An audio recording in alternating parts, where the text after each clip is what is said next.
All right, guys, I want to do a quick video analysis for what to expect tonight and what to expect for the rest of the week. So let me share my thoughts here. So come on. All right, so basically what I'm expecting is gold to keep dropping.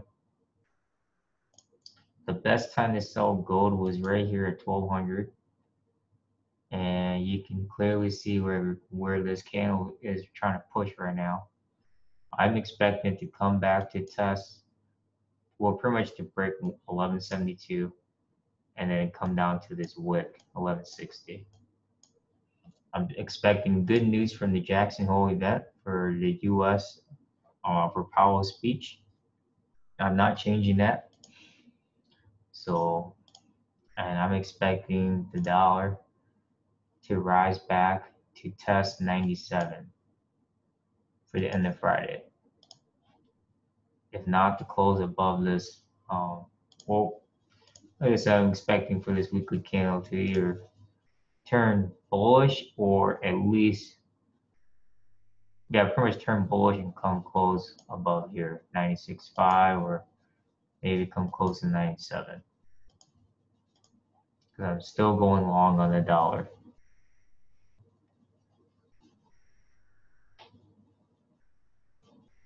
So,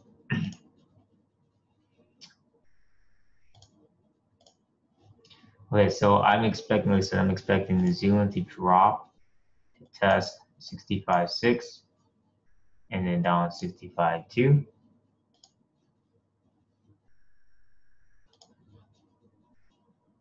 I'm expecting Australia, AUD USD to test 74.2 and then to test 72 cents. To break 72 cents down back to 71. Long term, I'd be shooting for 70 cents. Euro USD, I'd be looking for it to come down to test break 113.5 and then go all the way down to 113. The pound, I'm expecting the pound to come down and break 127 and close below 127 or come close to 126 by the end of this month.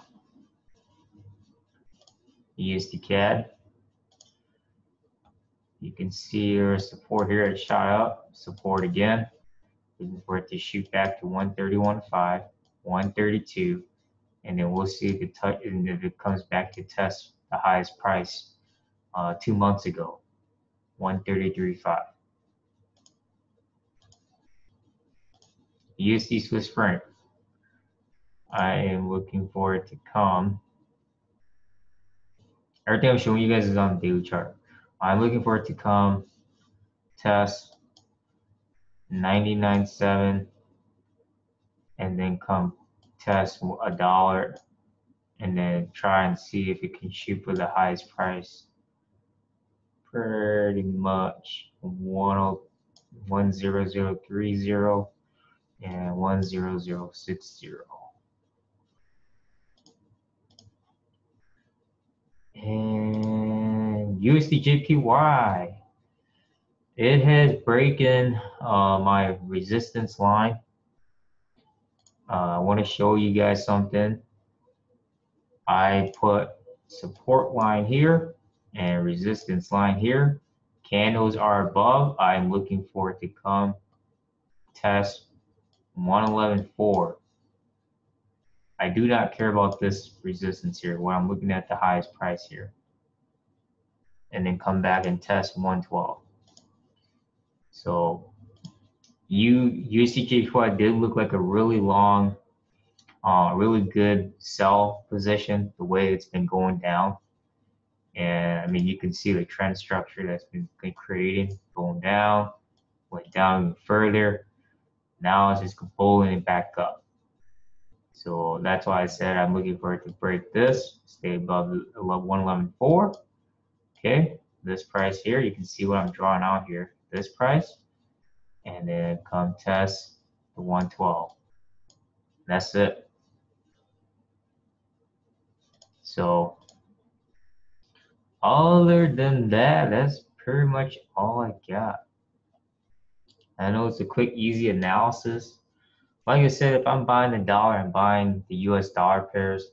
And if I'm selling the dollar, then I'm buying gold, I'm buying New Zealand, I'm buying Australia, I'm buying euro, and I'm buying the pound, and buying gold. So basic principle to remember and follow.